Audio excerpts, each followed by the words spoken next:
Continue some cover art design here for the Crystals of Mabar project that I've been working on with Andy and Stuart Bras. Give me a moment here for me to make sure that my signal is coming through. Good. Signal is coming through.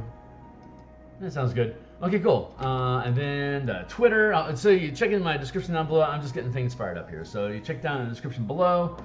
There is a link to my Twitter, which I have just posted.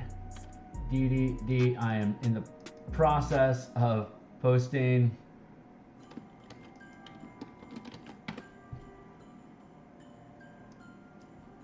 I'm trying to figure out how to. There we go. Okay, cool. So if you follow my Twitter, I just posted there.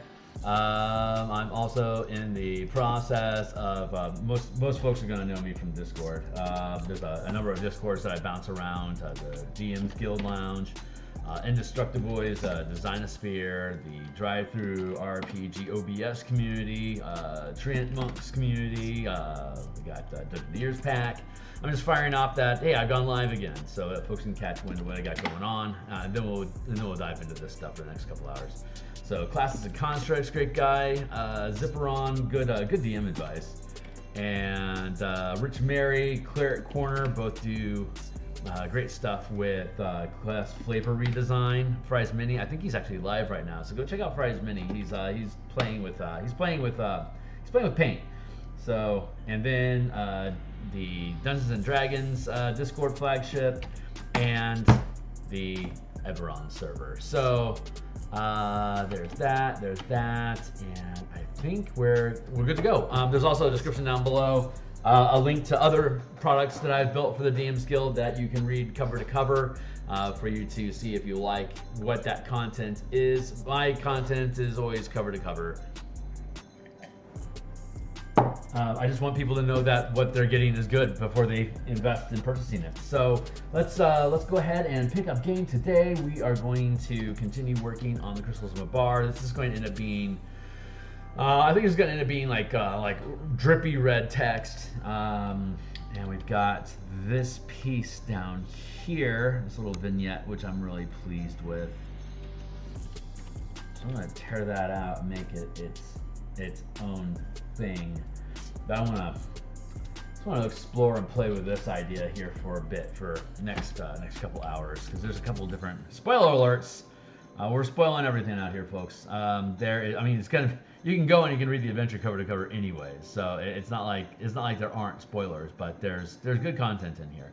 And so I want to just play with the shapes of what we have on this silhouette horizon here. There's a number of structures that can be found in the manifest zone that the characters are exploring in this adventure that lead down into the underground bunker. So we want to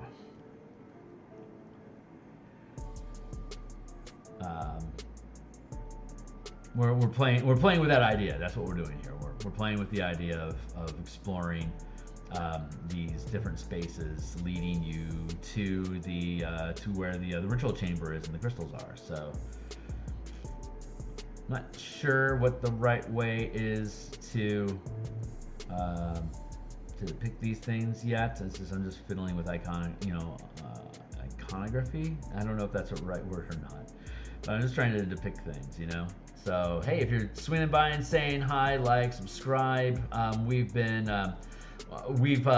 got the initial manuscript finished, Andy and I, and we've handed it off to Stuart, and Stuart is already doing great work with it, helping to clean up the structure to make it read more easily, for it to just have a more logical progression from beginning to end. And then we are now going through the parsing process of taking the information and dropping it into its properly designated categories, like environmental conditions and like encounters and stuff like that. It all has to be broken out into its separate sections inside of the adventure, and those sections need to be a recurring pattern throughout the different acts of the adventure, so that it's easy for the DM to grok the information and to be able to process it properly, decide what they want to keep or what they want to change for their own particular heroes. So I'm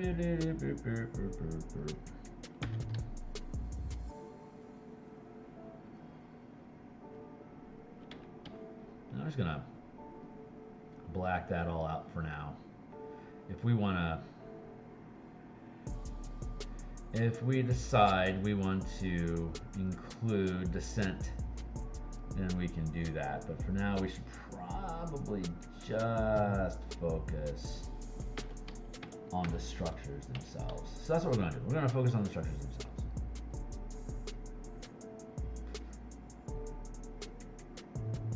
Boo-doo-doo-doo-boo.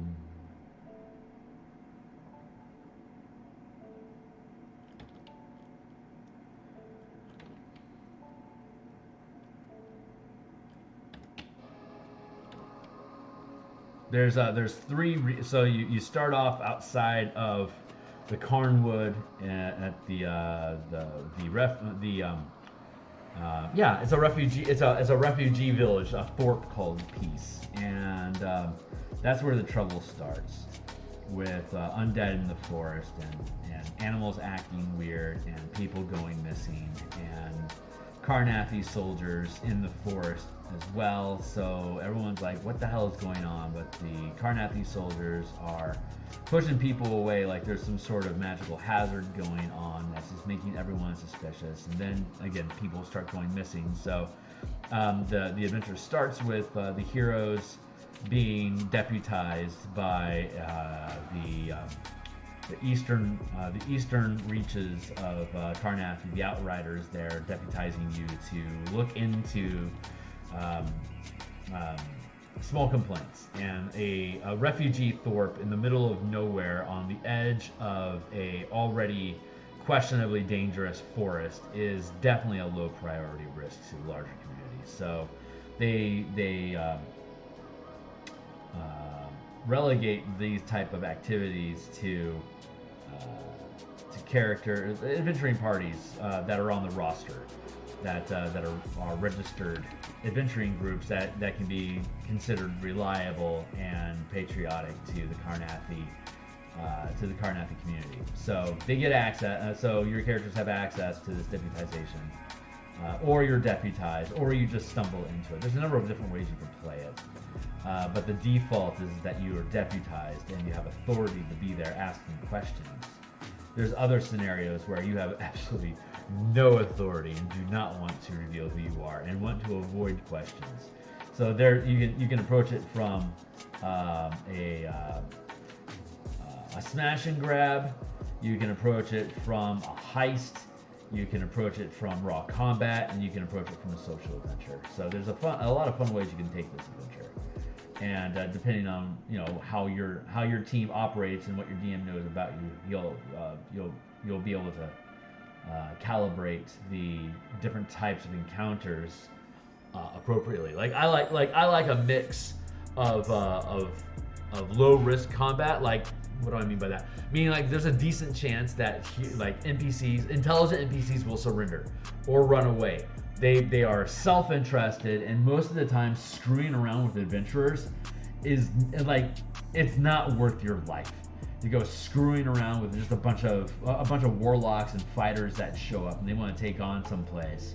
Like, unless that is like your home and you need to defend your family and stuff, like most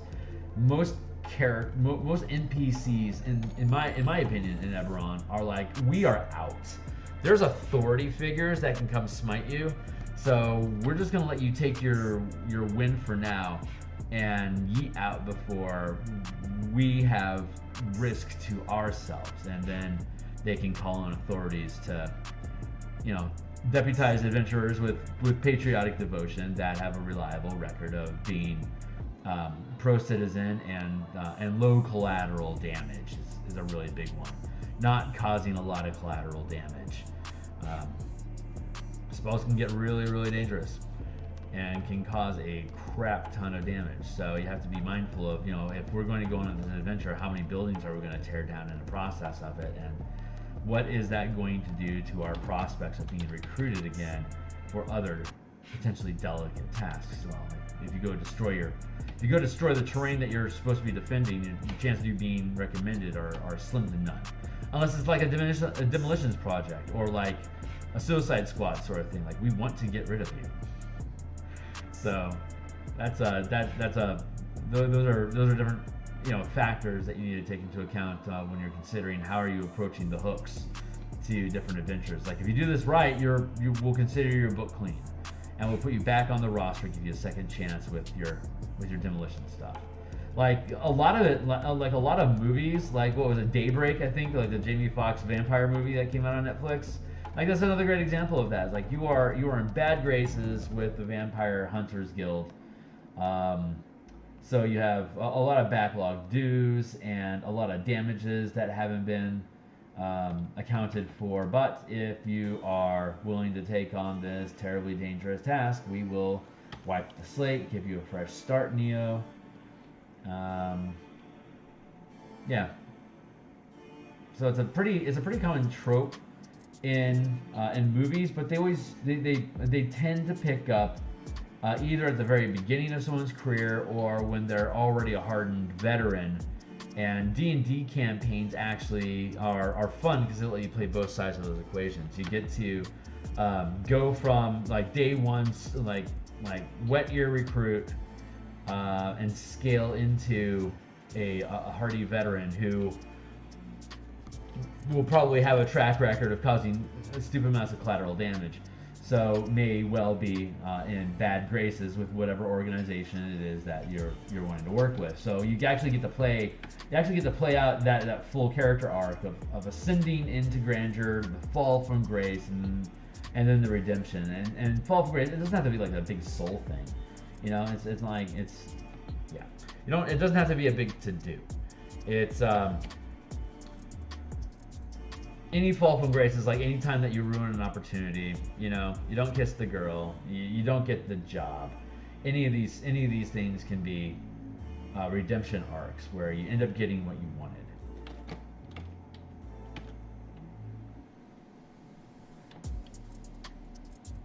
And I don't, as a DM myself, I focus almost entirely on exploration and investigation. I have combat.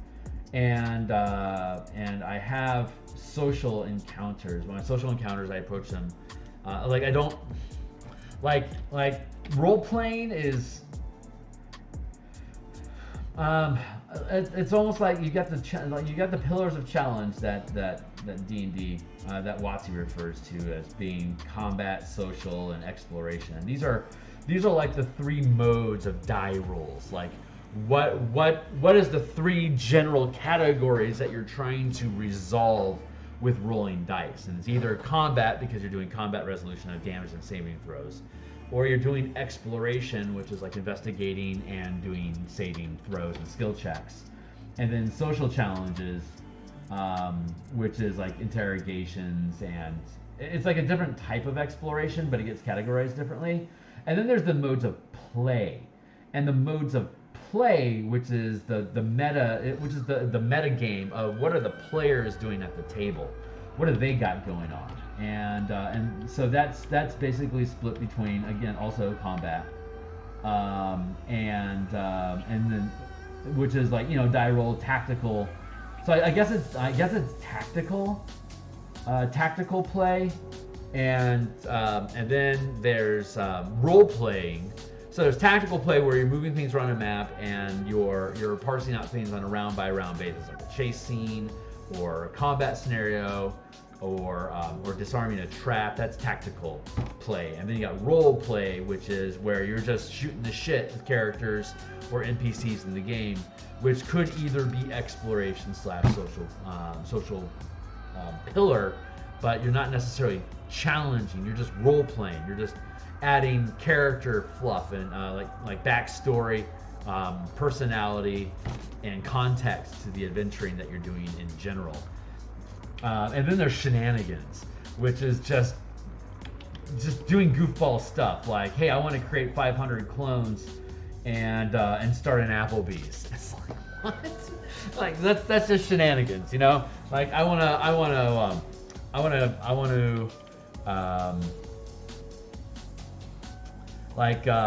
to dig out all of the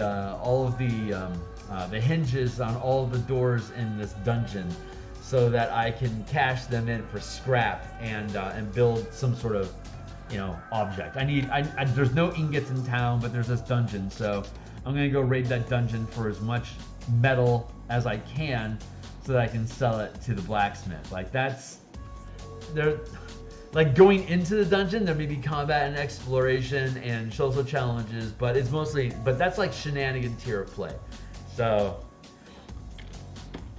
it's like, what's its purpose? What function is it performing in the game? And so like shenanigans a lot of time is like like downtime activities is a lot of where shenanigan play happens. Like either in the middle of the adventure between combat, during cooldown, or in downtime when people aren't being directly threatened with specific challenges that they need to resolve. So I guess you could, I don't know, I guess you could probably delegate things or categorize things as combat, exploration, and downtime. I'm having a problem, because the way that I approach social interactions is an investigation that you're using your charisma skills, your interrogation, your persuasion, your intimidate, persuade, and deception are the quote unquote social skills. But it's just exploration. You're exploring ideas and statements with NPCs using verbal skills versus like, you know, tracking or looking for secret doors and stuff. But it's still just exploration. It's just different information. So I don't feel those three pillars really represent what actually happens in game properly. Like there's combat and there's exploration, and then there's downtime. Like in my opinion, downtime activity is like the researching spells, or like looking for a contact,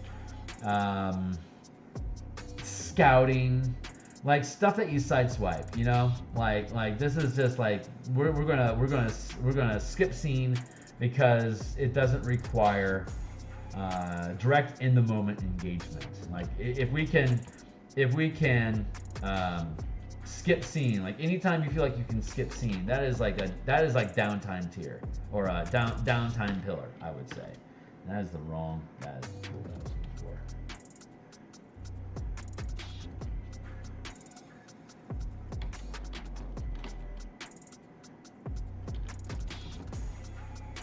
Do it like that. Anyway, that's my thoughts about it. So you've got the combat, exploration, and then we'll just call it downtime, for lack of a better word, I guess. And I don't think this is reading cleanly enough. I think I can.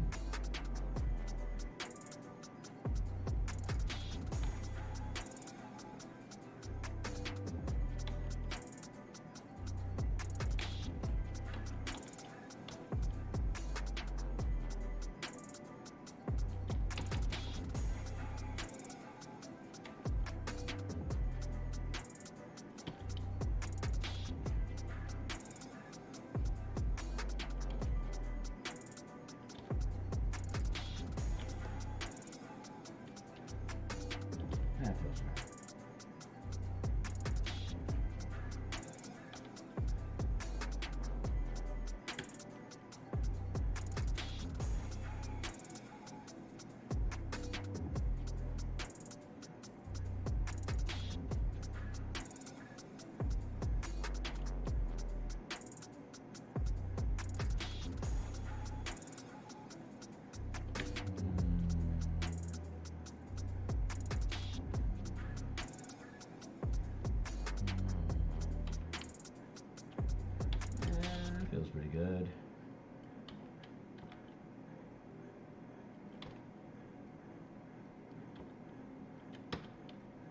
That feels good.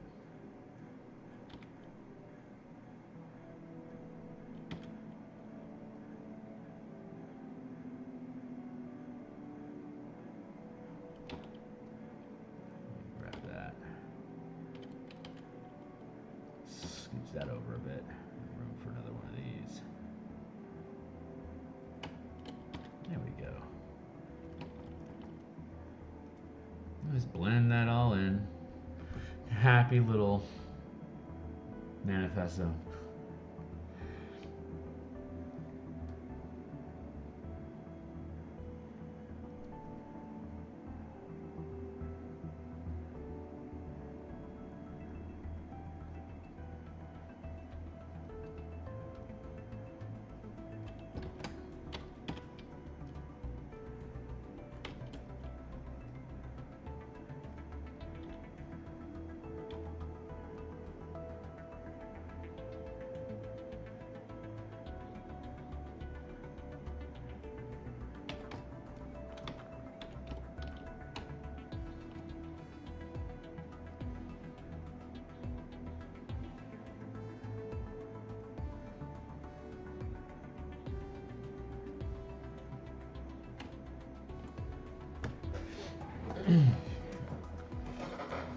Okay, so we got some structures going on here.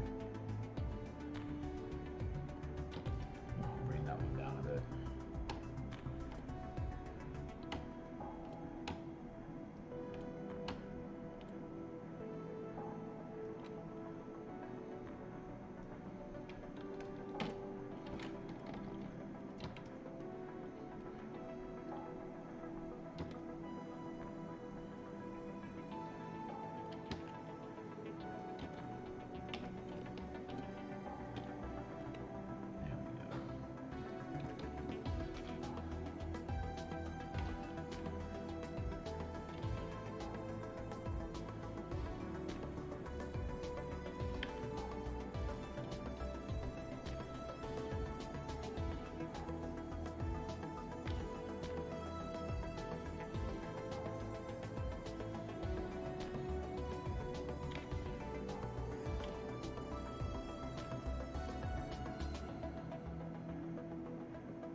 Yeah, I think we'll get that. There. Let's see some more.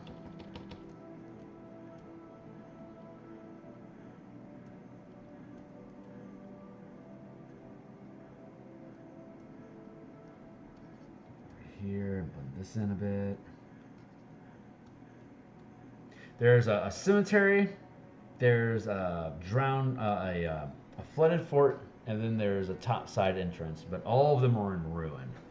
And they all have paths that lead down into the bunker. The topside entrance has a literal shaft. So that's where we were at here.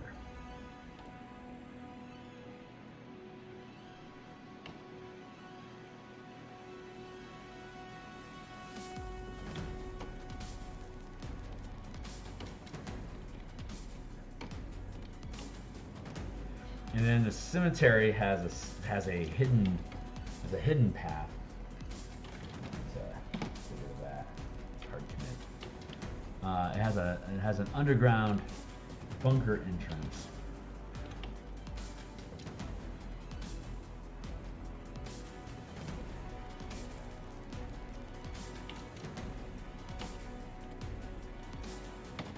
And then the flooded fort also has an underground tunnel that leads to the underground bunker. And the underground bunker leads into a ritual chamber, and the ritual chamber opens up to the plain of Mabar, and it has the sky of Mabar above it, which is just blackness with the moon of Mabar as illustrated here.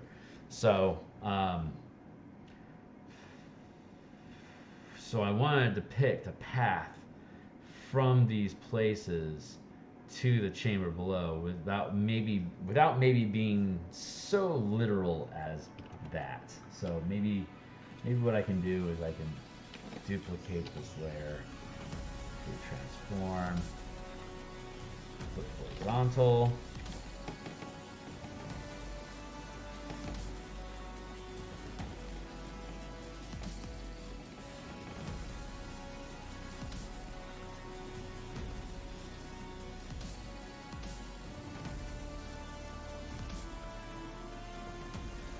Do that.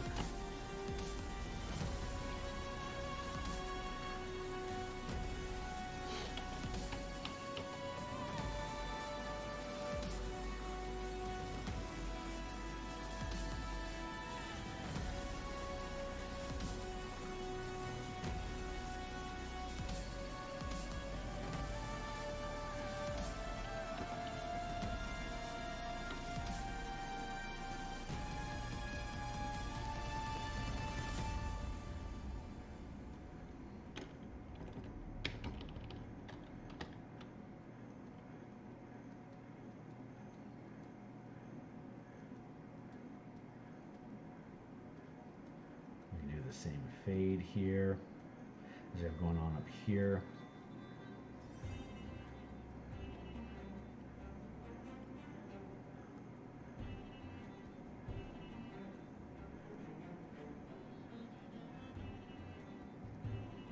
Subtle.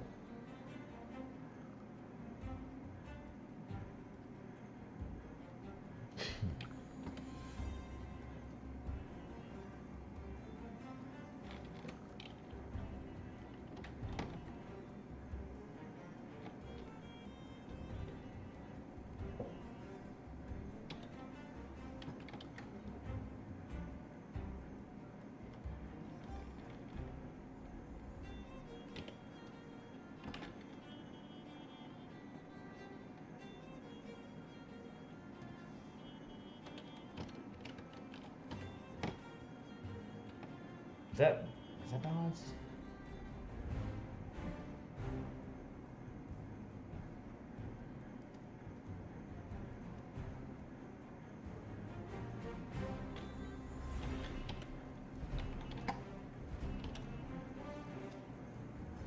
I'm going to, yeah, we're going to get rid of that. I'm going to duplicate here. I'm going to free transform equals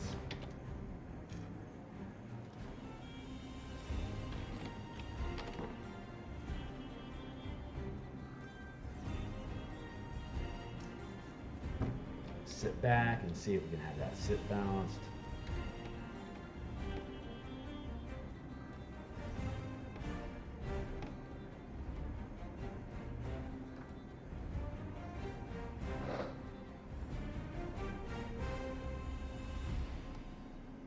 I'm using two fingers. The space here on the screen, that's two fingers, and it's the same. So yeah, those are about the same width. Looks pretty balanced there. No complaint. That worked out. So let's merge these all together.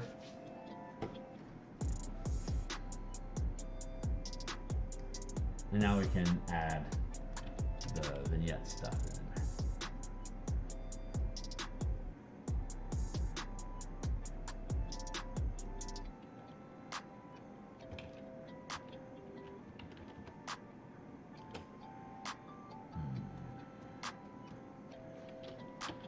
Vignette spaghetti.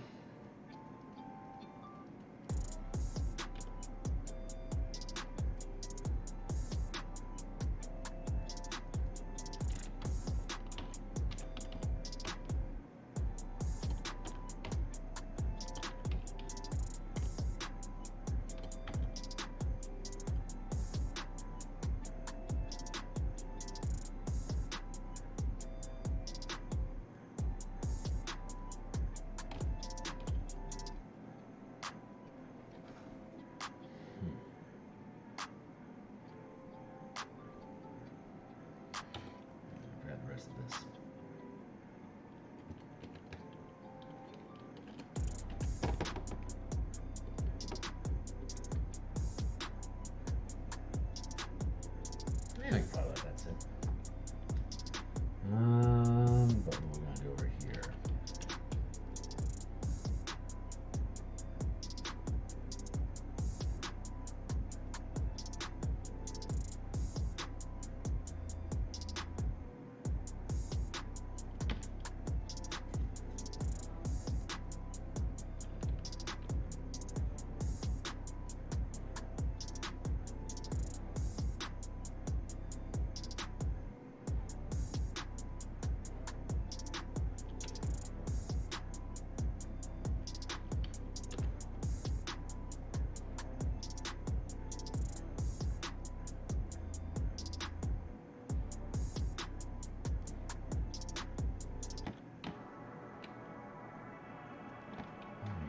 0 to get the full 100% effective racing.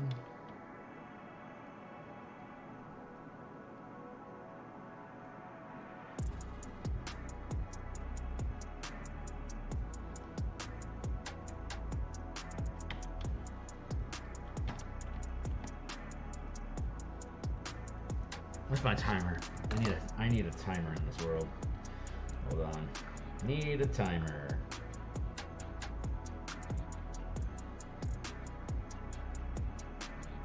So I have an hour and 15 minutes.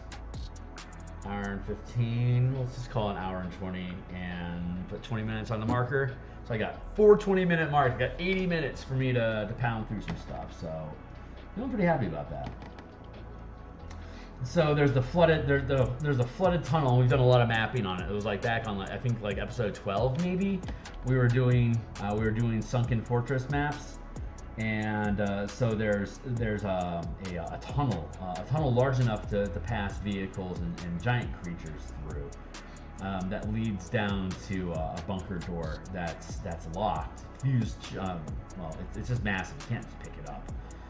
It weighs multiple tons, but there's hydraulics machinery inside of the bunker that you can pull a lever and it'll activate the hydraulics to get the door open. But that's been smashed, and over the centuries, the necrotics of the facility have rotted away some of the wall that connects, that separated the tunnel from the larger facility. So there's these points of access in the walls that you can squeeze through, and some of them are flooded and underwater. Hence the title, flooded, the flooded fort, because it's bogged down in swamp water, and that swamp water is seeped down into the understructure. So like the where you think the dungeon would be underneath this fortress is a flooded tunnel that leads to the actual bunker facility, which we did the map. I think it was back at episode 40 that we were working on the underground bunker map, so you can go check that out. That came along really well, and that had to go through 3 different iterations for us to get to the format that we have now, the final formatting for how that tunnel works, or how that structure works. So really happy about it too. It's an interesting location with lots of loops that can allow for a lot of fun shenanigans with the crew running around inside of the dungeon trying to evade things if they wanted to, depending on how the DM set it up. So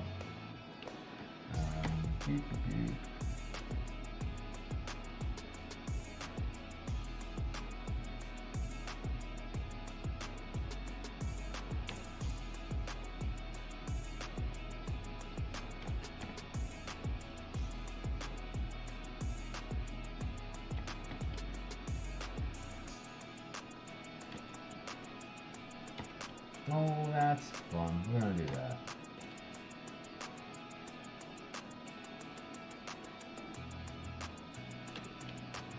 We're going to quietly connect these things.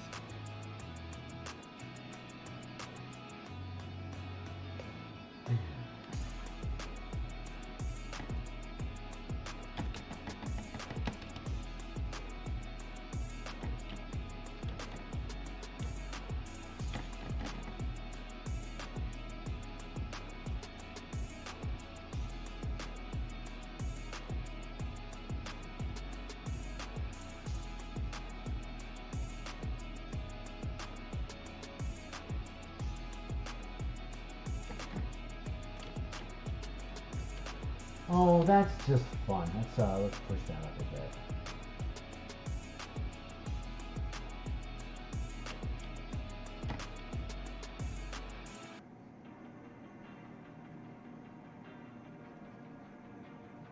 Fade some of that coloring in here.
Nerp.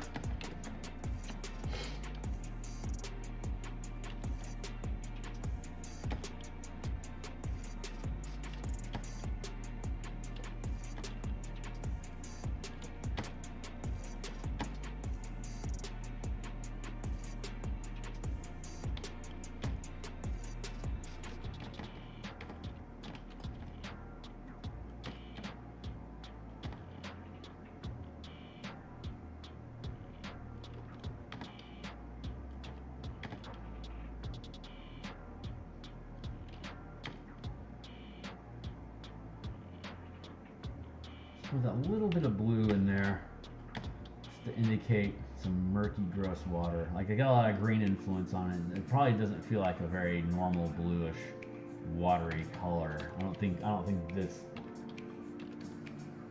No, I don't think that register is normal water, but I think it's legit for swamp. So I'm going to take a tangent here real quick and go find some swamp. Fetid swamp water search.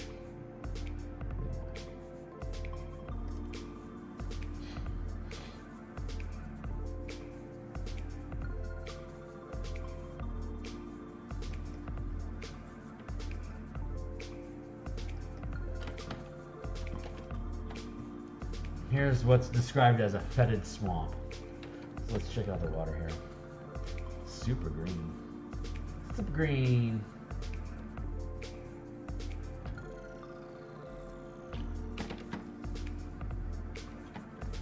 Okay.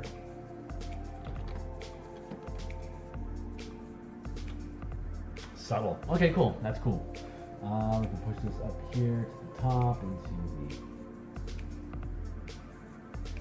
reference area. Spruce this up with a sharper green.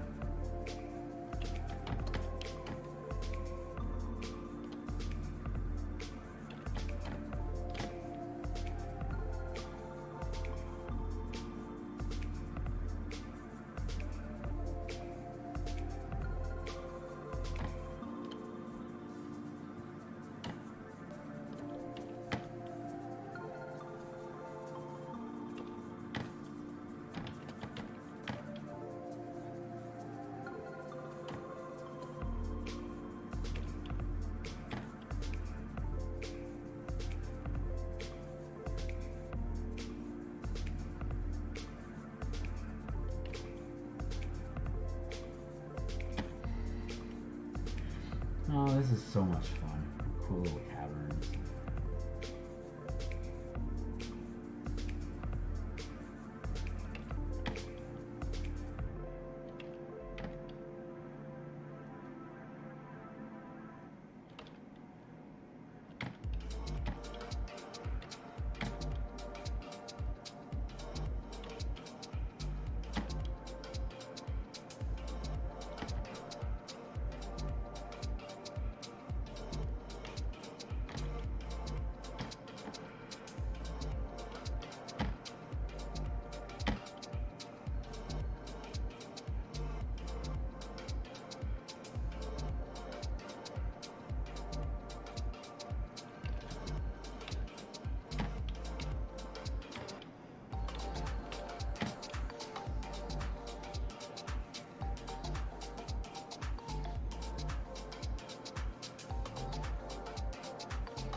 Yeah, I'm not liking this, so I'm going to take that all back.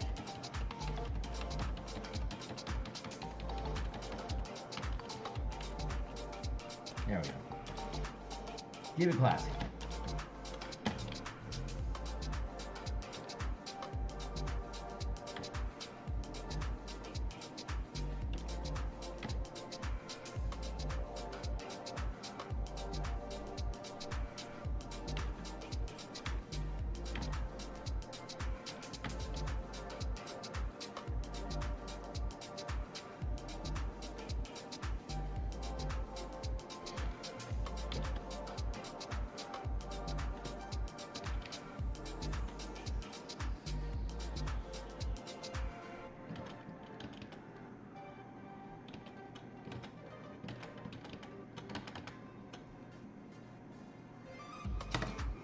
Capitan.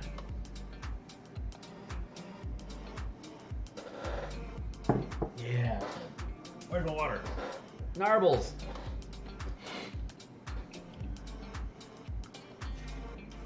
So that feels pretty good.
Get out of here.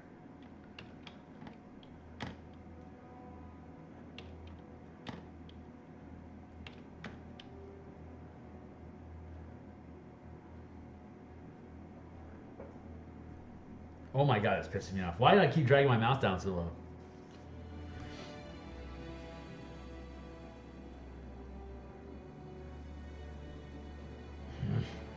And oak. Pull that up a bit. Over. Probably just screwed up my alignment on everything.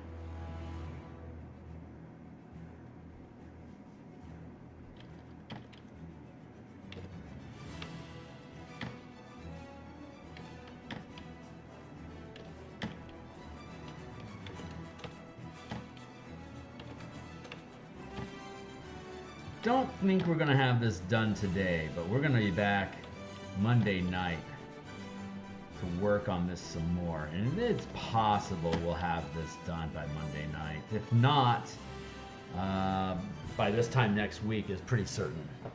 So we're closing in on this one. We don't have to do ridiculous amounts of detail and stuff inside of this one.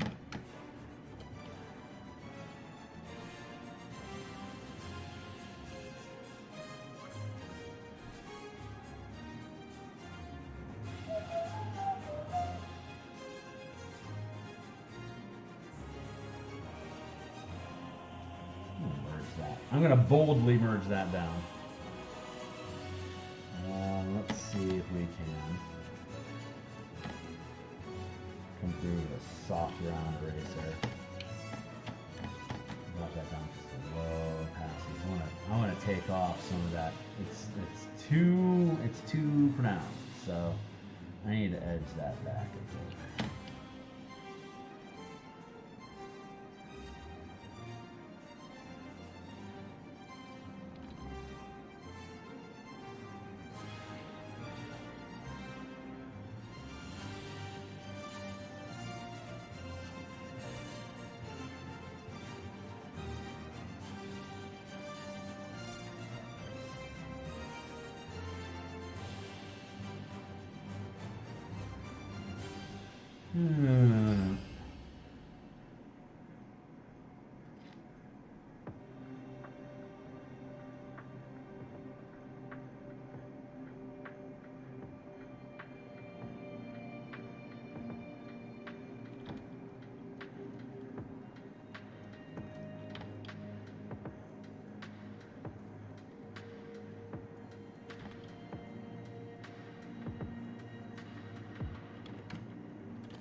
Well, that's just fun.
Am I on screen? No, I'm not. Hey, if I'm not on screen like that, probably means I need to zoom in.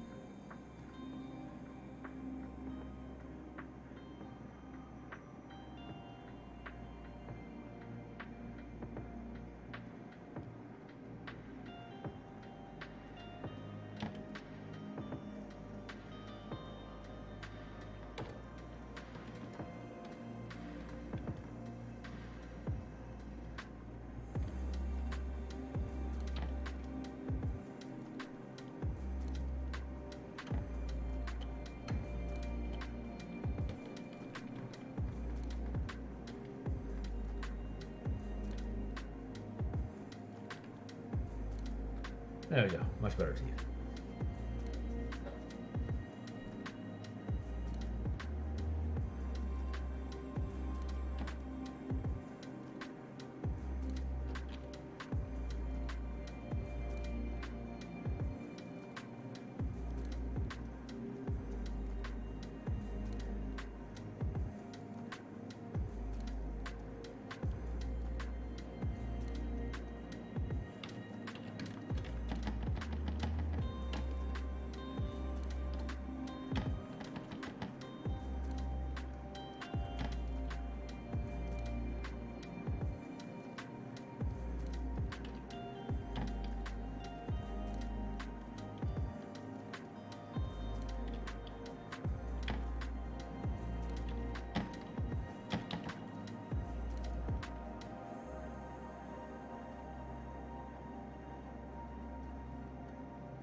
Hey, time for timer. I'm good with that.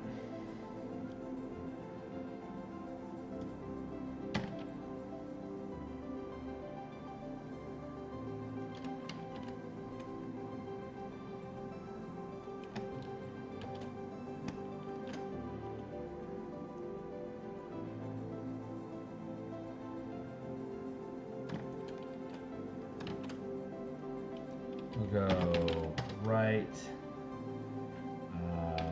fort.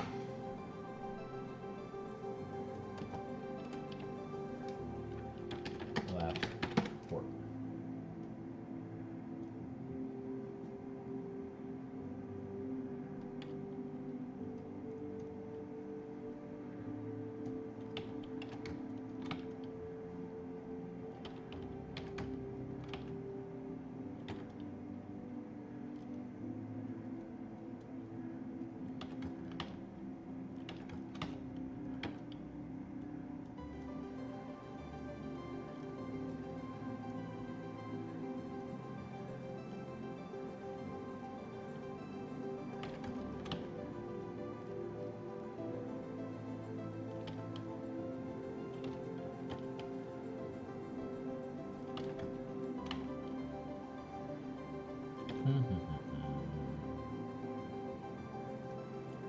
Yeah, I don't know if I have a lot to say right now. I'm just putting in the hours, you know? You gotta put in the hours, get the work done. That's why we get paid the big bucks. We're willing to put in the work.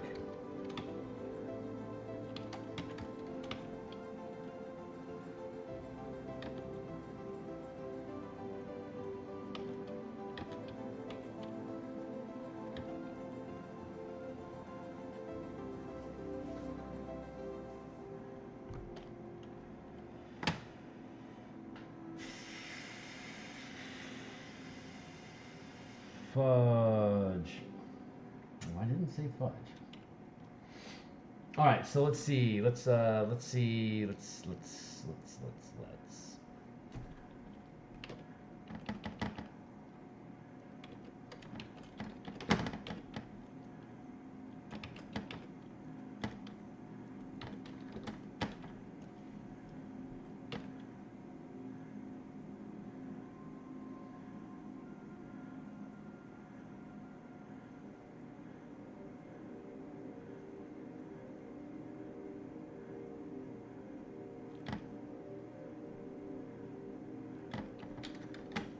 Oh yeah, it's fuzzy ball.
Silhouette of a guy. If you can't tell it's a silhouette of a guy, I'm not doing my job well.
separate bubble. There. See what this guy becomes.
Where am I? I'm off screen. Sorry. Keep falling into my piece.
Thank you, timer. Keep going. 11 o'clock.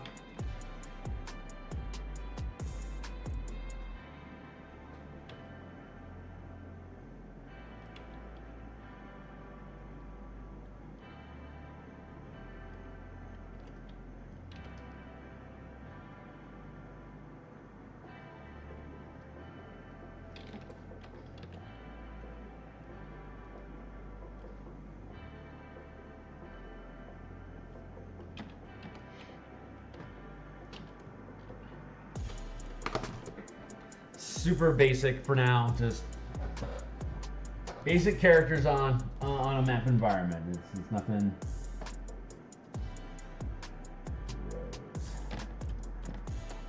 Nothing too exotic. Just laying down some stuff, and we can come back in detail later if we figure out that these guys are at the right spot.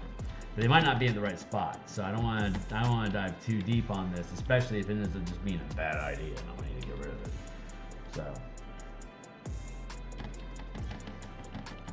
So that's as far as we're willing to invest in detailing these adventurers now. Because a lot of this space that they're occupying is going to get overwritten with forest.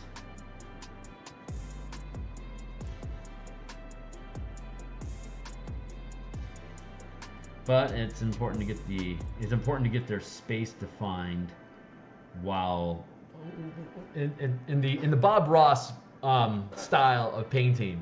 You start at the very back of the picture. Whatever's furthest away is where you start, and then you move forward in the piece until you get to the very foreground. And we've already done some foreground work just to look at framing, but we haven't integrated the foreground into the midground. Like this is midground stuff that we're working on here. This is technically the main focus of concentration and attention on the page, depending on how it's built out.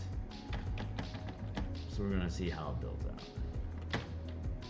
I don't know what that was. There we go.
I like silhouetting characters a lot to de-emphasize who they are individually, but to like have them be a placeholder inside of the environment as like this is where your characters fit in. You know, like I don't know. Maybe that's not an appeasing aesthetic to a lot of people, but I just like I like the idea of I don't care what your character is like. Here's some roles that that you're gonna see your characters depicting in this adventure. Like this is you crawling around doing creepy adventure stuff.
Like that.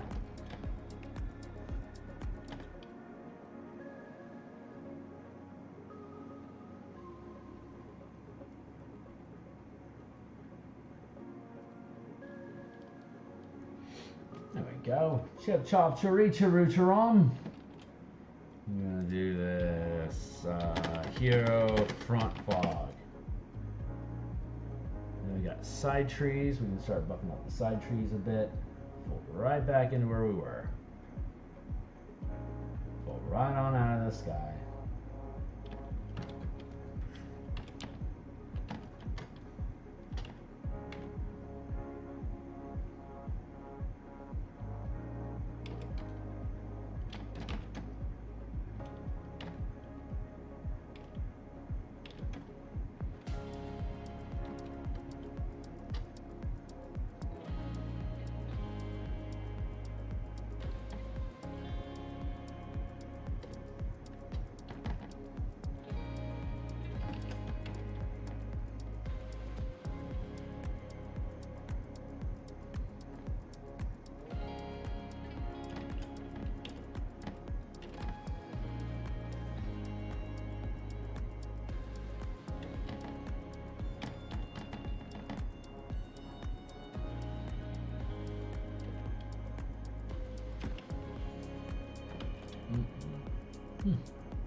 All right, so we're Bob Rossing it for a bit now.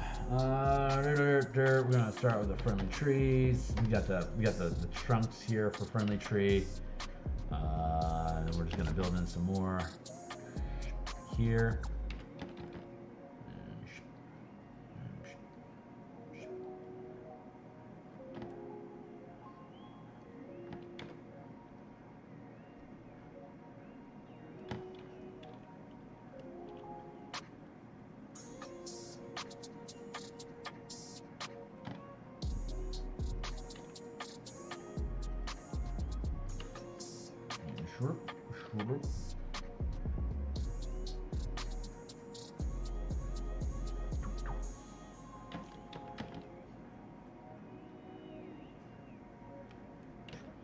Probably don't need more than this. And I don't want to. I want to. See, I don't want to conceal stuff too much, but so the trick is letting these little features poke out from behind whatever foreground you build, while still allowing what it is that you created in the background to be present and accounted for, as it were. So, like, you don't want it to go to waste, but you also don't want to artificially limit where your foreground pieces sit, because the composition generally will be weakened by artificially limiting where foreground assets can sit. Like it feels staged, you know. So you want to have things. You have to both stage things while also paying attention to how nature actually doesn't give a crap about your staging. So you have to respect that dichotomy.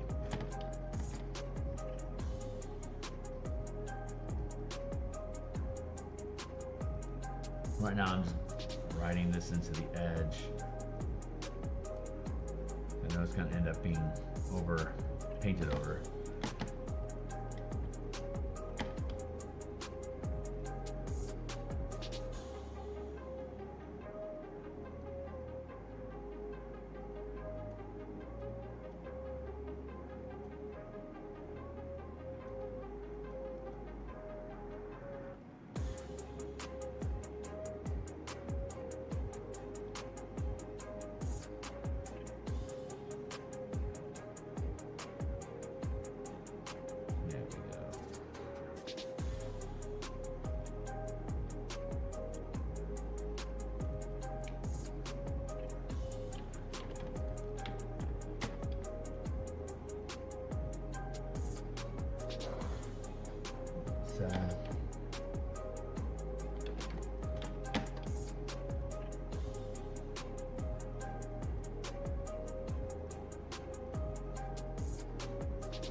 With that.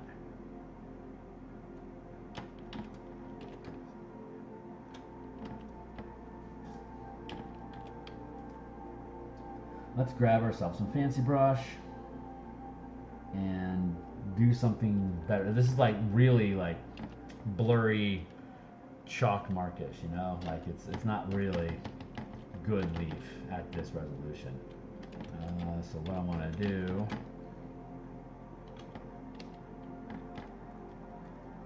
This is a much finer course.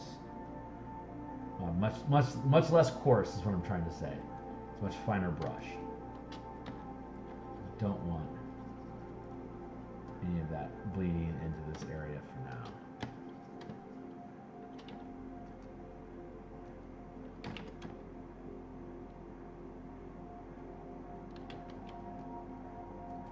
That is what I want to do. I want to blot out.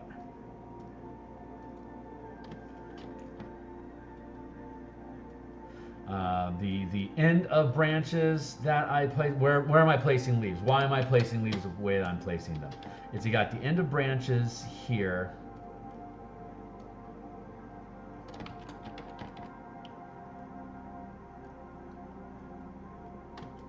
So I'm doing a little spin around star to fluff out the end of where these are at without necessarily encroaching too much into the space. And then, so wherever there's ends of branches, that's where I'm dropping things. And then when there's joints, like here is a joint, and I need to cut that down. Here's a joint, so I put leaves there. It conceals the joint work, as it were, while still the open space in between shows the diverging branches. So it allows you to minimize your efforts in doing structural design on plants while still having a lot of language about foliage existing inside the composition. So, word speech.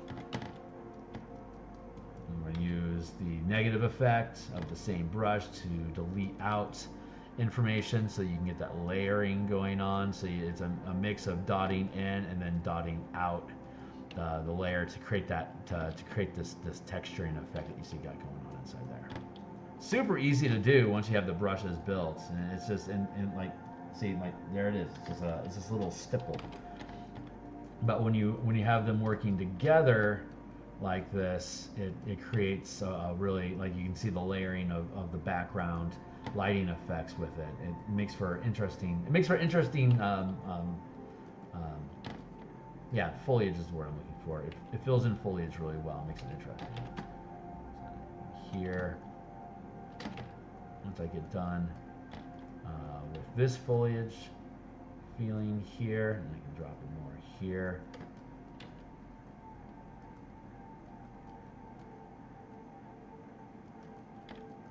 Erase some. So this, like you can see that the structure is poking through. Like it's mildly visible like that, without like specifically feeling like we are arbitrarily limiting where the foliage would naturally want to grow to. So that having those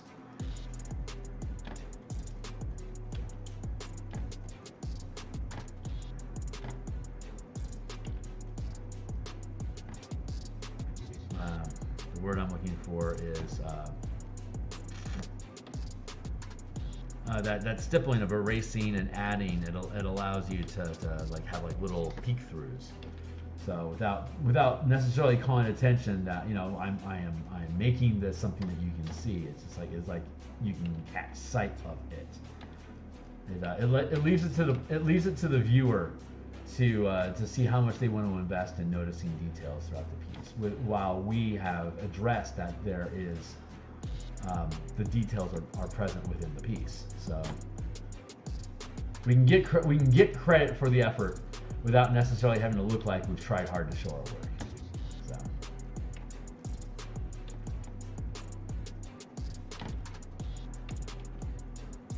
I don't know if that makes any sense. I feel a little off.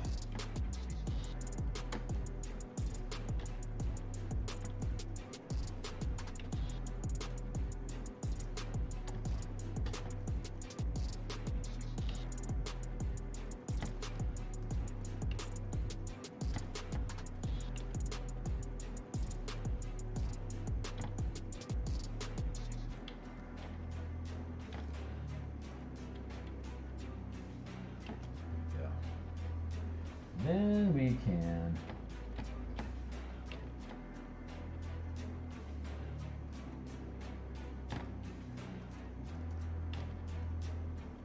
loop in some highlights here just to give it some volume.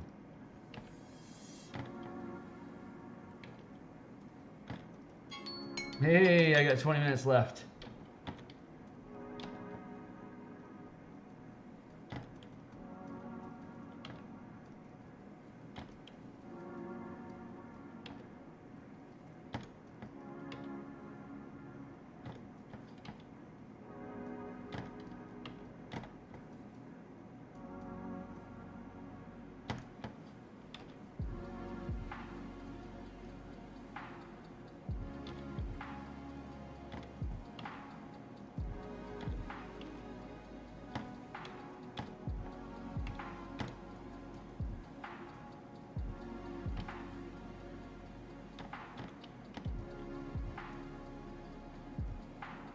See, very low effort, high results.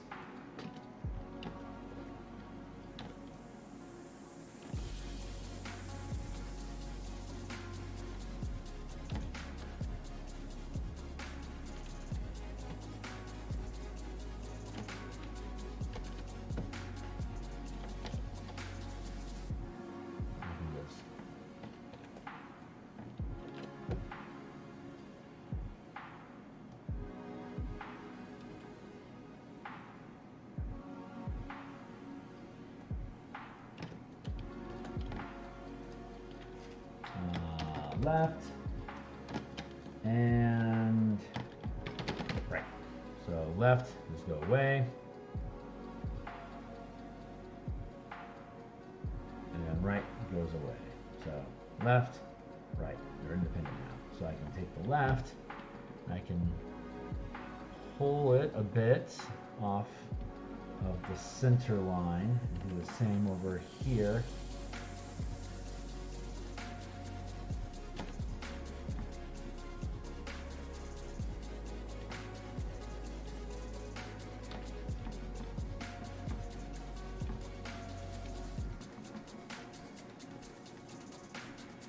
See, I can sculpt how much of this ring of static is being visualized.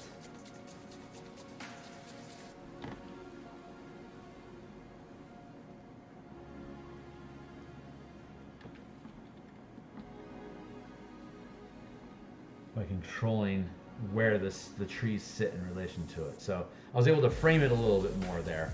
And I think I'm pretty happy with how that is.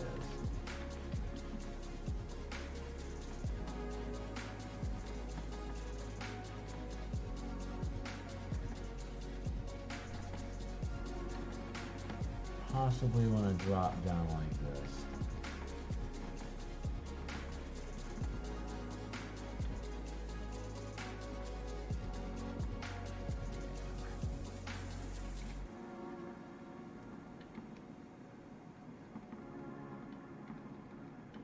No, I want to keep that down to work with the curve of the moon.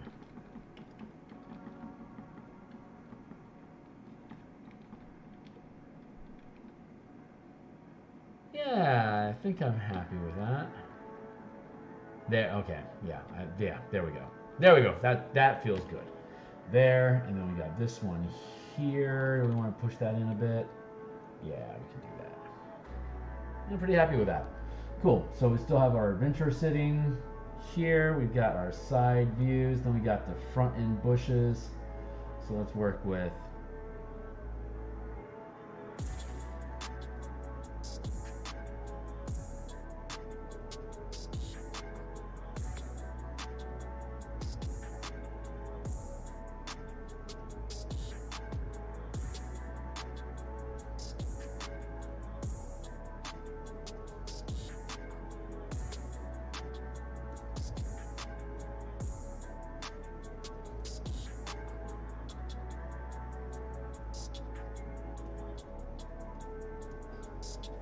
yeah, I think we're just going to start this whole...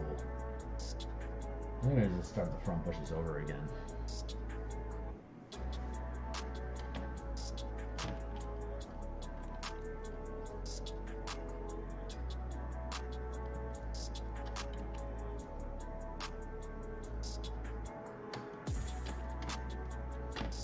Lucky for me, I love foreground bushes. So, let's build. Let's build. Grab that dark.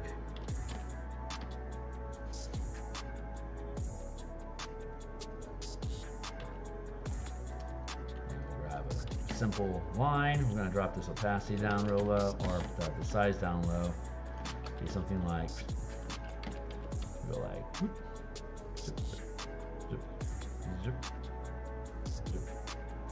zip.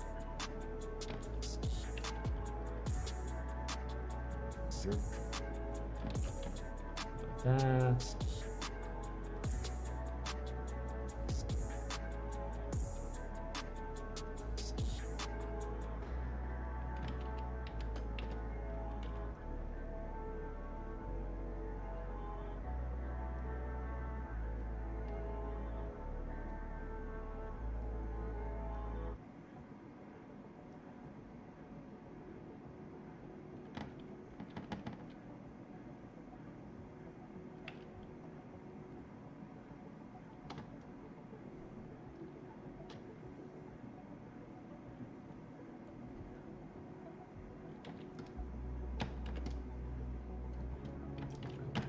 here.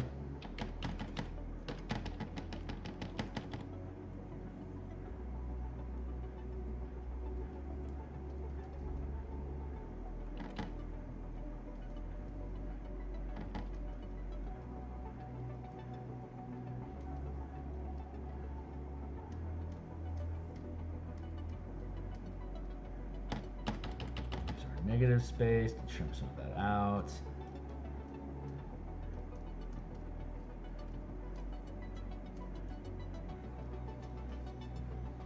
And we can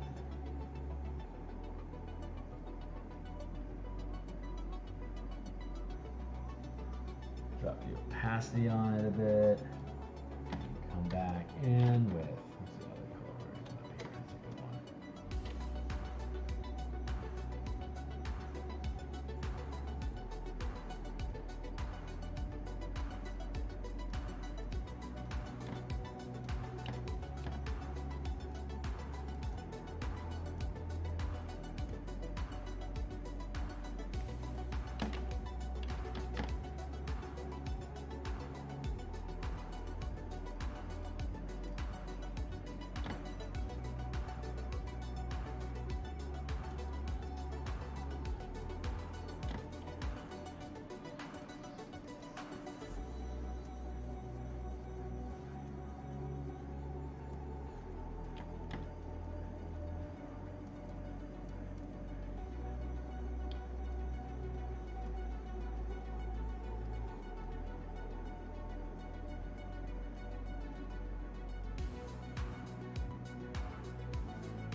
Another layer in on top of that.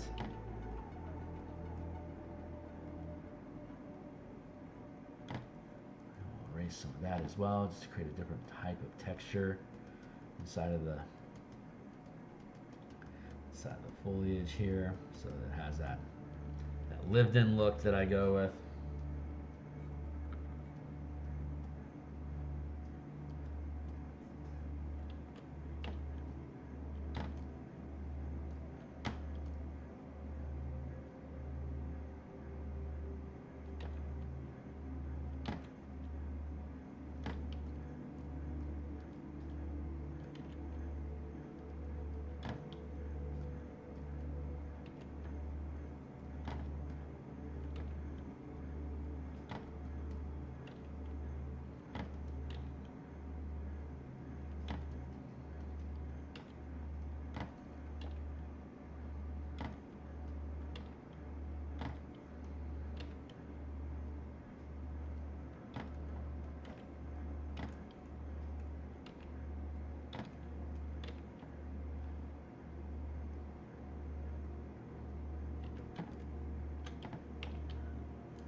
Like that.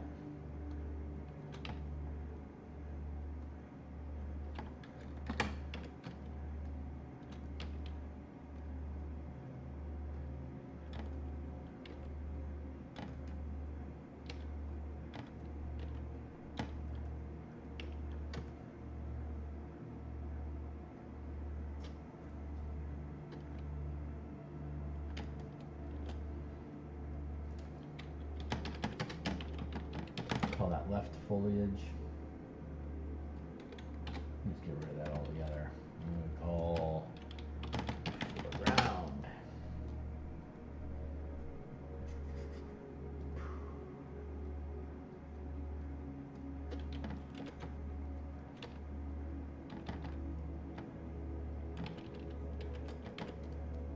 Lands and let's try. Let's see how this shakes out today.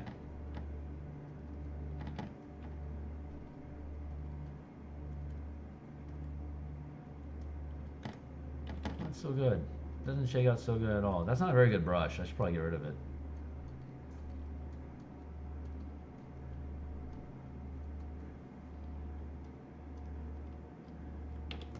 That's not a very good brush. I'm gonna get rid of that guy. New brushes, just delete that. Delete that brush? Hell yeah, goodbye. You gotta be picky. Not in range spin.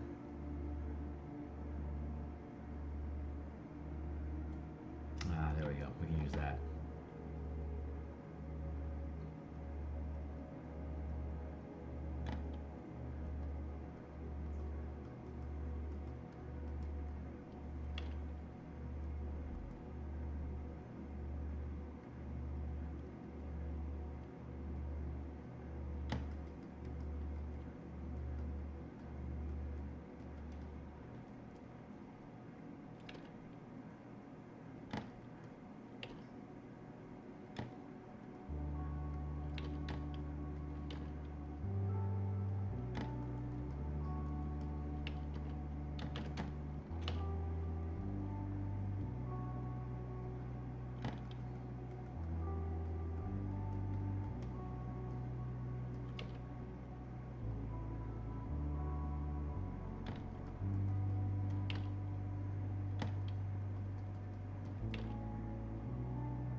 Try.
So, let's get back to dough.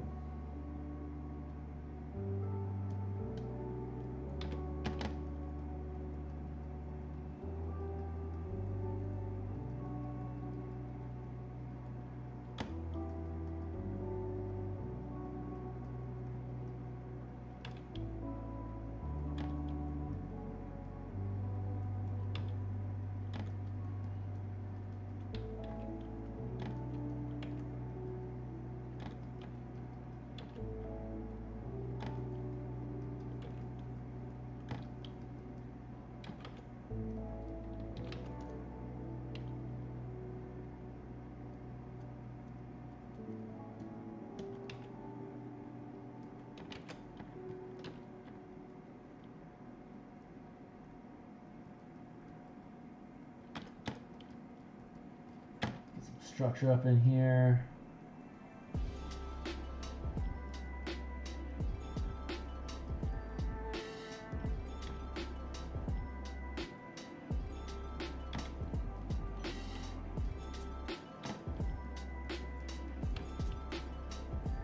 So I'm almost at 100 subscribers. I'm going to need 1,000 for me to get any kind of revenue off of YouTube for doing this sort of stuff in the future, and we've got a lot of future ahead of us. So please do like, subscribe, share. Down below in the description should be a link to my Twitter. There's also DMsGuild stuff that I have. You can read it all cover to cover and decide if you want to invest in the type of gaming that I present. And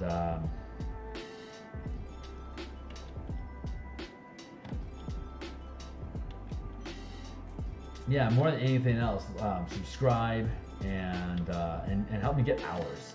Just let stuff play around in the background if you don't mind. I need 4,000 hours and I've got 500. I need 1,000 subscribers and I've got 98. So I'm almost a year into doing this. So I'm not going to I certainly have nothing to complain about taking that slow climb to get to someplace where I can have an audience built. That stuff takes time, and I respect that. But I certainly would appreciate the support. I'm going to fade this a bit.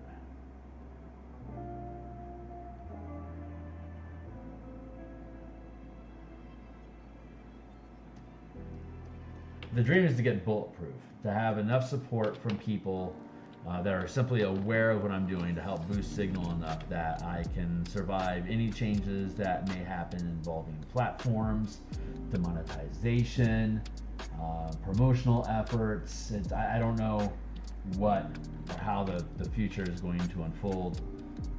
So I just want to try to get myself to a place where my ideas can be seen and that people have an opportunity to engage with me on them. So I'll get a Discord. I don't know. I need to get a Discord up and running at some point. And I need to get a mailing list going at some point, which means I need a website at some point to build all these things into each other, which is just soul crushing.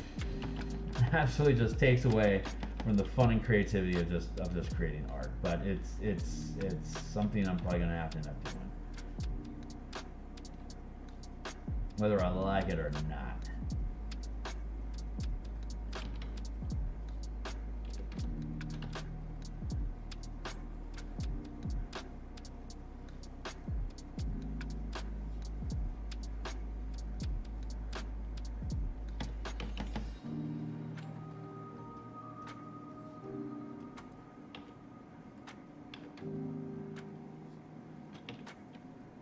Like once I start building an email list and having a website and a structured market program, it's not a hobby anymore, as a business.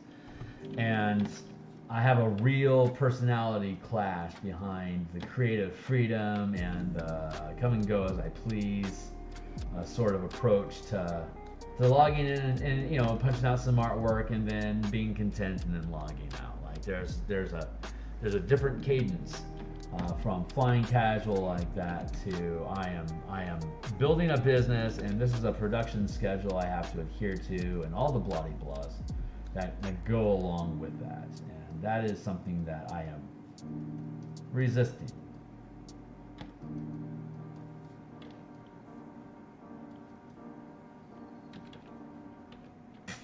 Now I can go in here and hey, I got 20 minutes left, so we're making progress here. We're making really good progress.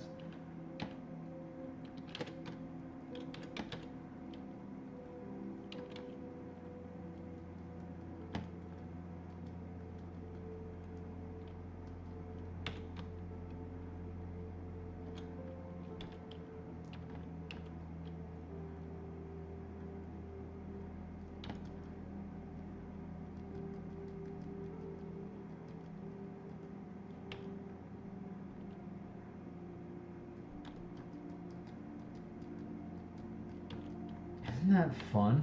These brushes are so fun. You just have to create your own language for yourself. Like how do you like this is all stippling, and it's just little brushes that I've made, and I use those brushes to make these stamp marks. So it's kind of what kind of art do you want to create? So you can control the resources and the tools that you use to create the type of artwork that you want. And then Bob becomes your uncle.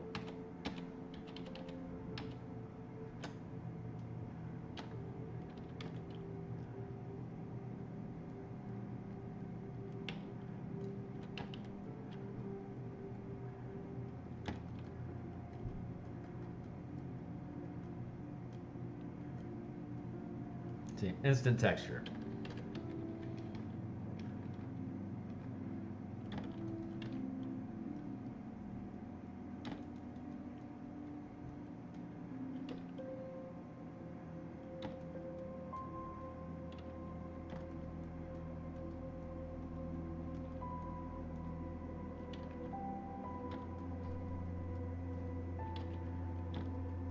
Grind that stuff into the rest of the foliage, and honestly, the more mess of it you make, the more variety and textures that you want. So each of it doesn't just become a smudge block; it becomes a tapestry of different type of life that's living in the environment that you create. So.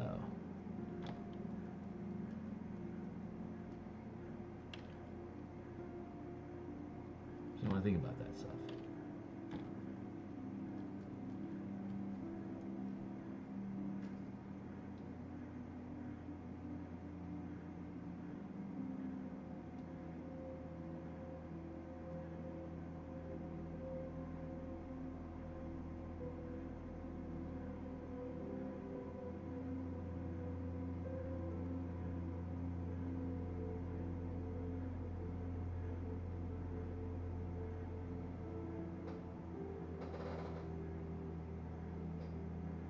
See, I can change which layer is the forefront, so which one becomes like background static. So like there, I want to darken up this corner a bit, so I made that stuff I just added in behind this darker layer, so it eats in, it absorbs some of that.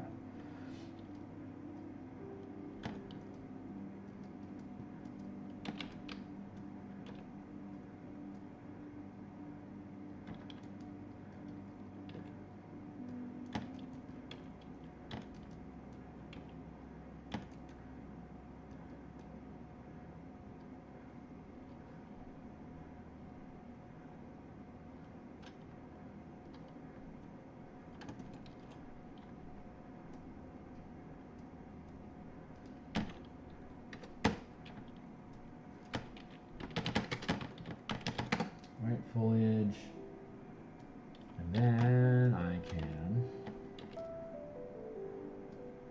boy, I am getting the deja vu here. I feel like I've been in this place before, and I feel like I've felt like I've been in this place before and said that I feel like I've been in this place before. And I don't know if it was a dream or not, but I know it existed. I know there's some sort of, oh God, it's so crazy. I can feel like when I'm doing paintings, I can feel like this feels like a painting I've done before, and I don't know if I've actually done a painting like this before, or if I've just, if it's just a familiar feeling while I'm painting that I'm experiencing, but it's goofy as hell.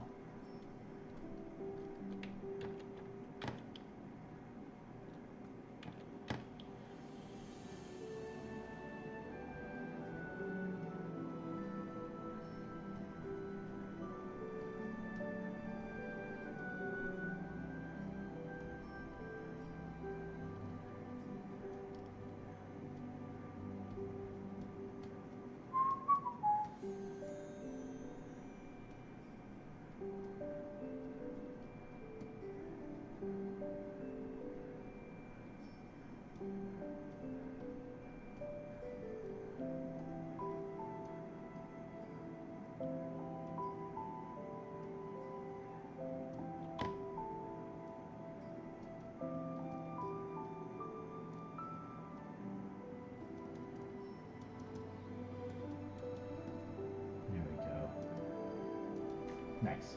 Lighten up that foliage a bit so that I can have this groundwork fade in a little bit easier.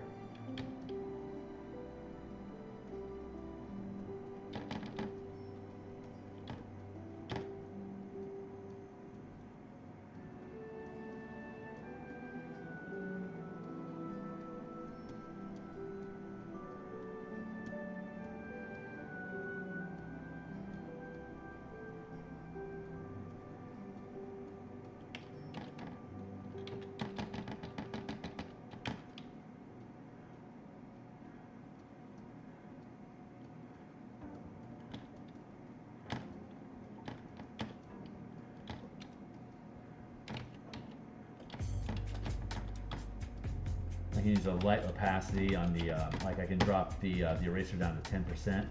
So I have to tap at it multiple times to be able to get that same visual going through. I can do like this smoky effect, and then I can tap at it with the smudger so that different pieces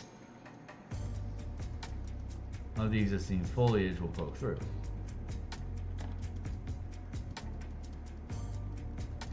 Like that.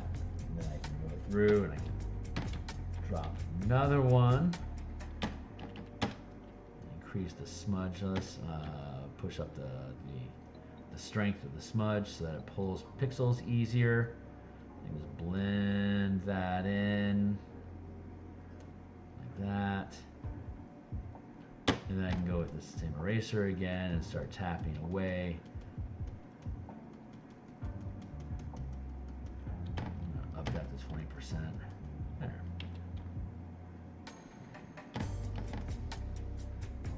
Leave this in and smoke that out.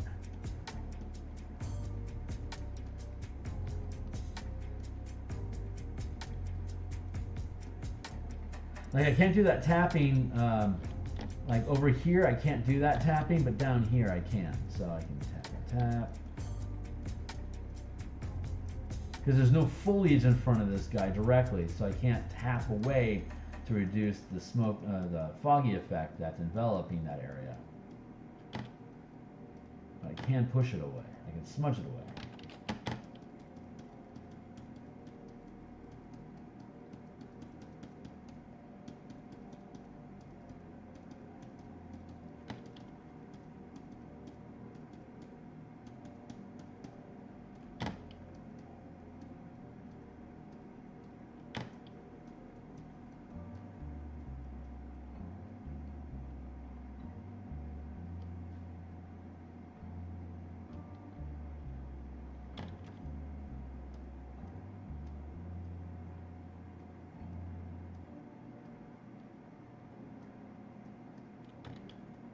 Too strong, so I need to tap that out and drop down the highlight effect there to fade that into the dark a little bit more in this area.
Down, and I got the heroes,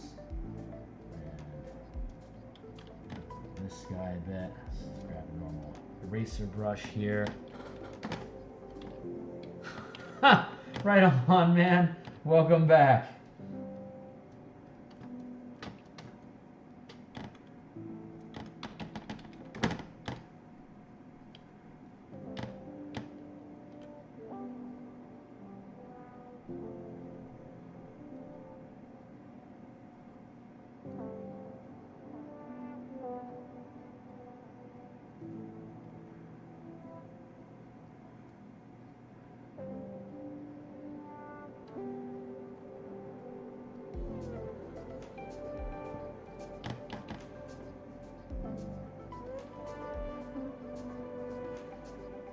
I got another 15 minutes before I'm going to bail for the day. And by bail for the day, I just mean that I ran out of stream time for the day here shortly, so I will.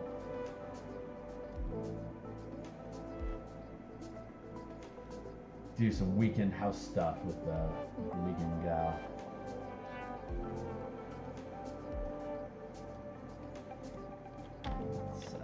Let's grab a brush.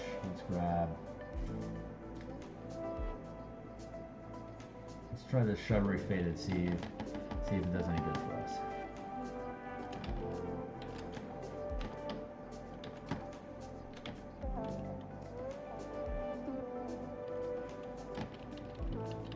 Nah, not so much in this piece.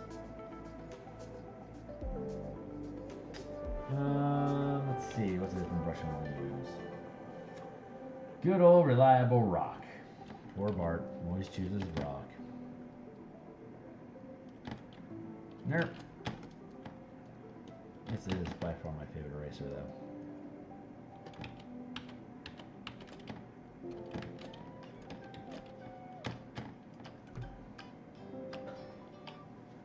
Bounce!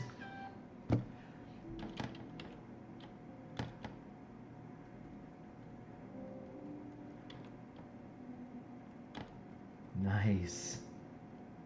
Nice, nice, nice. No complaint there at all. Just a cool little pop effect.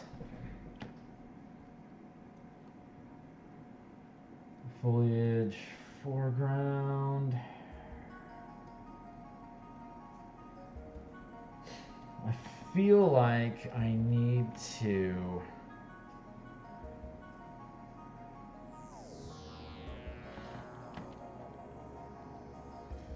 drop in more elements here.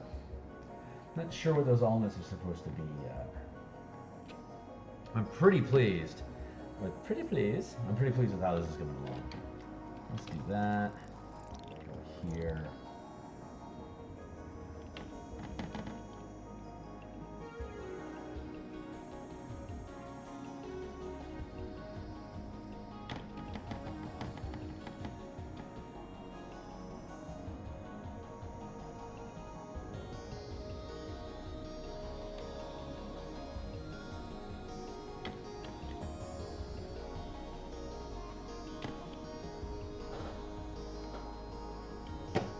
Is this the, I think my,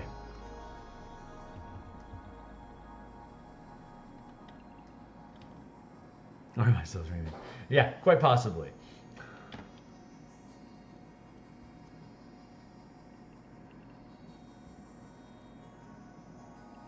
Row, row, row your boat, you know?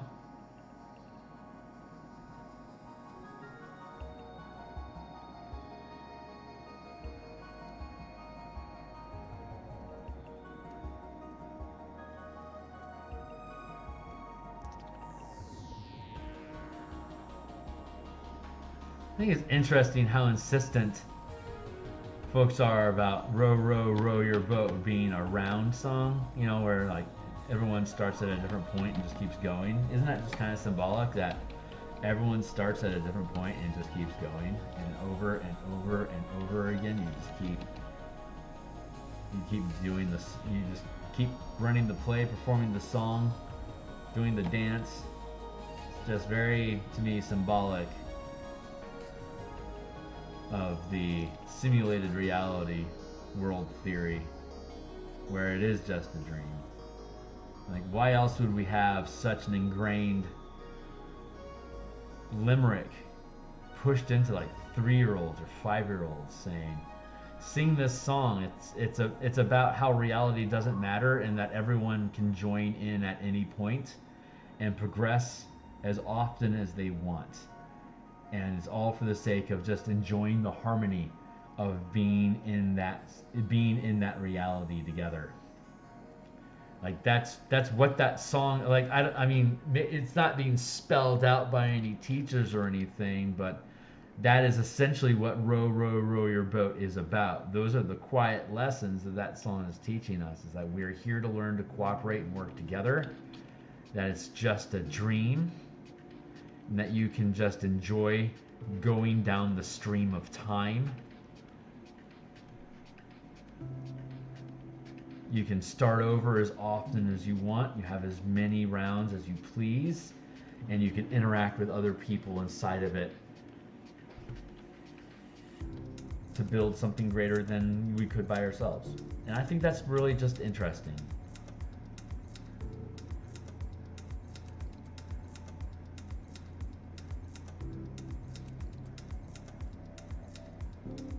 Anyway, that's just me, I guess.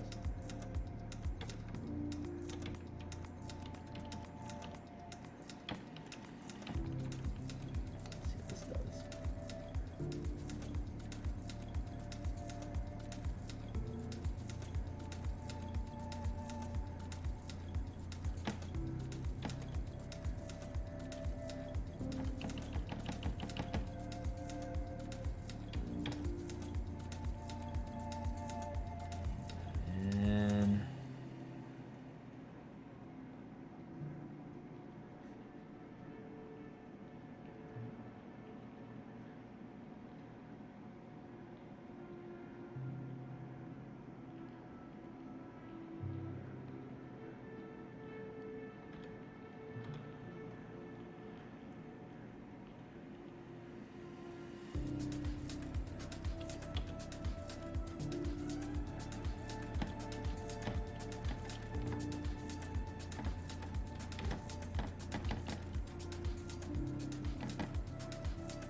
This.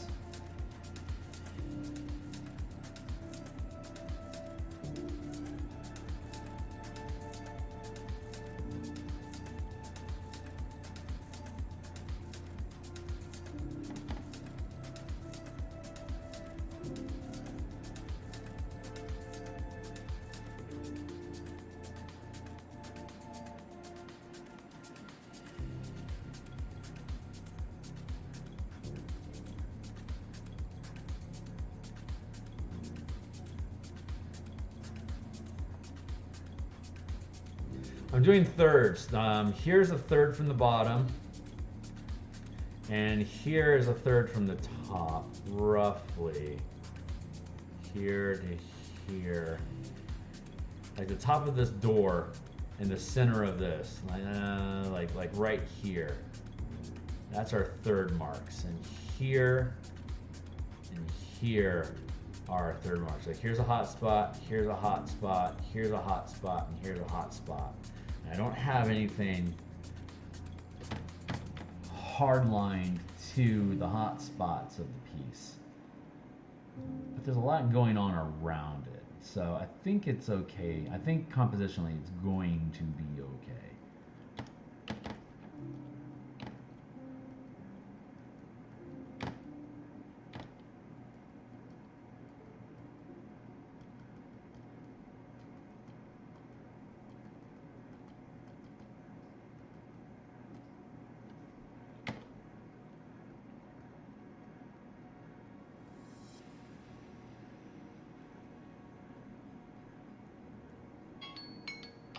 Ow. Oh yeah, there it is. All right.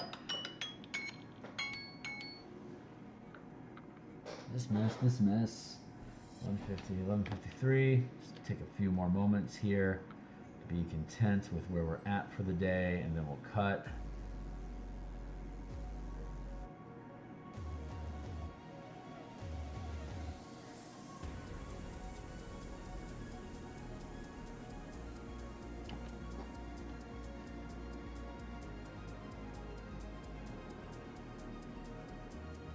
Not there yet. It needs more. It needs more of something. There's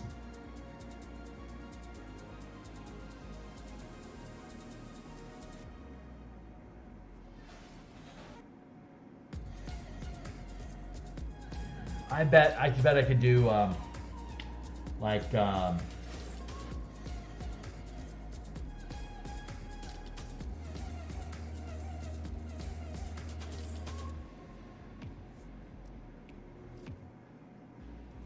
I could potentially make the heroes larger.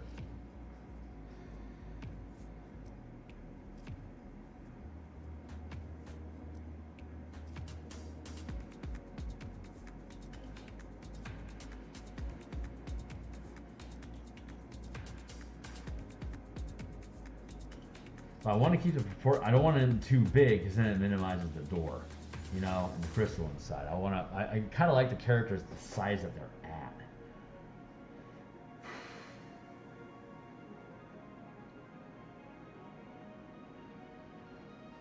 Should probably have creatures like undead, like a zombie horde here and here, like backlit.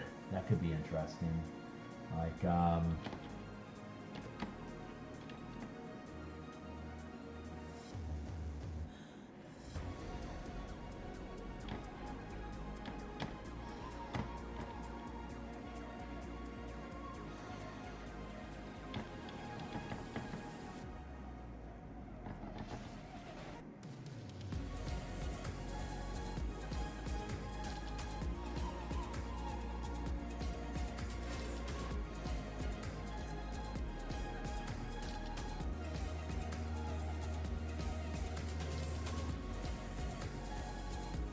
you know, like monsters and stuff.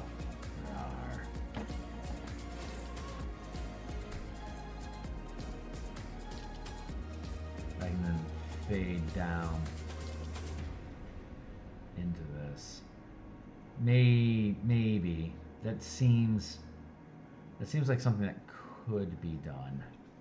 Like I like this lighting idea, and then like having.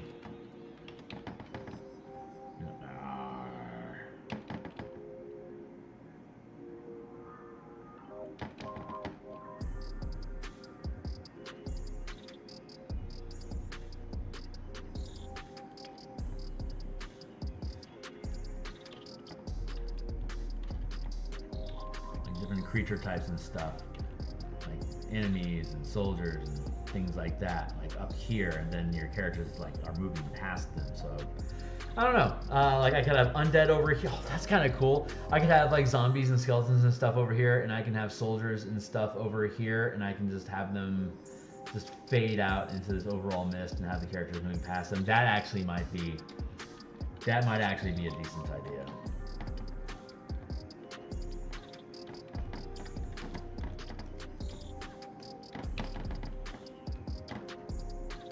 So yeah, we would end up doing like this fade light background effect underneath the line that we built for these structures. That's kind of a cool idea.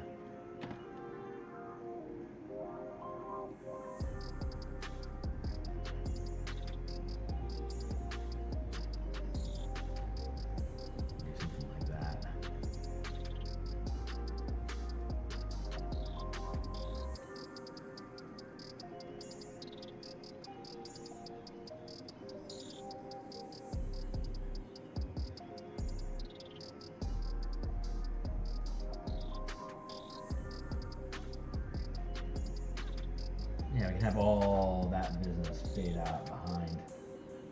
Go there.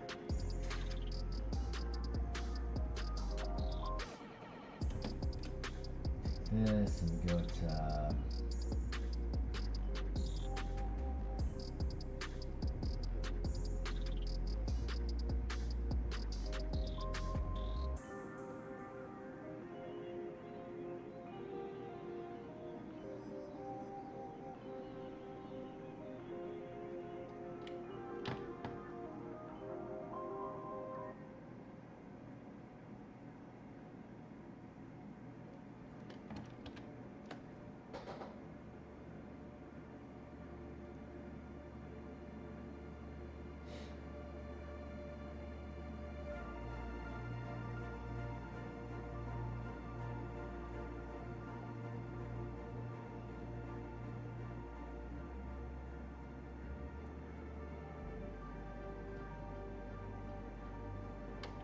Yeah, gotta have that stuff going on.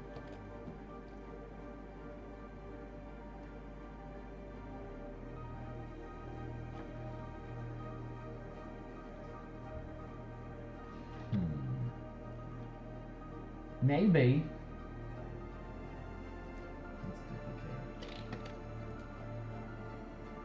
No, it's not grouped there like that. Let's just be mean about it. Let's just take ourselves a 40, and then this will be the last thing we do. We're just fiddling around with lighting and attention right now, so we can fade all this in.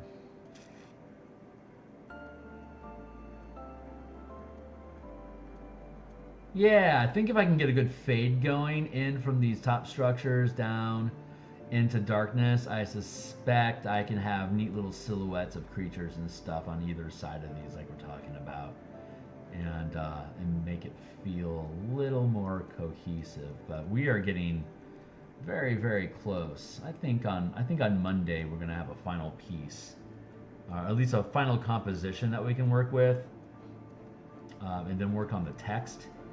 So to make sure that it sits proper, and then from there we can just go through and we can just do cleanup on the elements, and this will probably be done by next week, I reckon.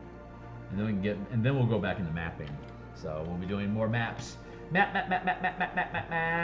We've got good rough maps, but they aren't professional grade yet. We need to improve those. So we're gonna have to go back and spend maybe another 20 hours on the maps overall, which is what up there. There's a lot of asset production that's going into the 2 books that I'm working on right now. It's a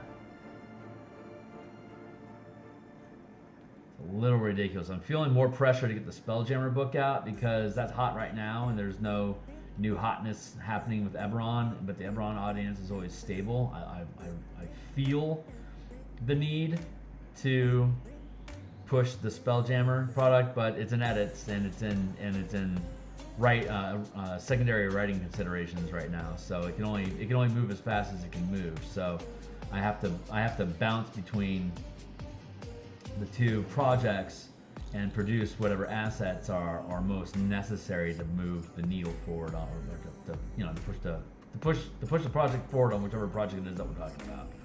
So, and I'm trying to figure out how to simplify my life a little bit so I don't have so much work on my plate at the same time.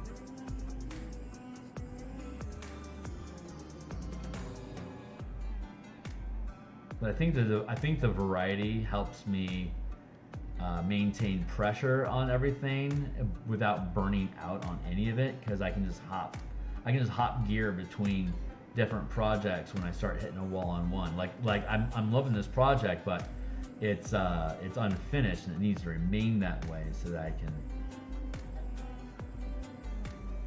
I'm going to not touch this side at all, because it is really bugging me that I want to try getting this this negative space here and this negative space here. That's where the crux of the picture is. I have to fill these things in with some imagery that'll be interesting, because your eye is being pulled to this area right here. So I need to have, I think, undead and soldiers and the enemies that you face inside the adventure. I think that's probably a good place for that, because ultimately your characters have to get you go to these structures, you have to get past all that stuff to get to the core, and then from the core in there, that's how you can stop the ritual. So it makes sense that there would be a transition as you're moving down the page through foes. So this seems to be the foe region. I think I can hear myself trying to convince myself it's the right action, but I think I'm trying to convince myself because it is the right action. So yeah, we're gonna go ahead and hit save there.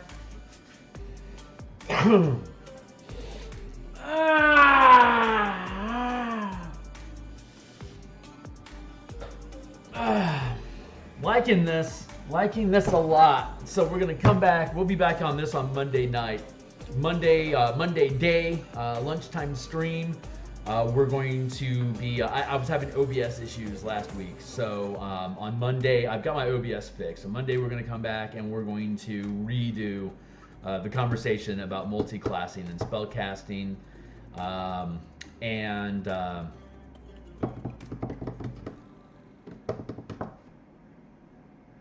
I suspect that's all we'll do on Monday, spellcasting. Then Monday night we'll come back and we'll work on this some more.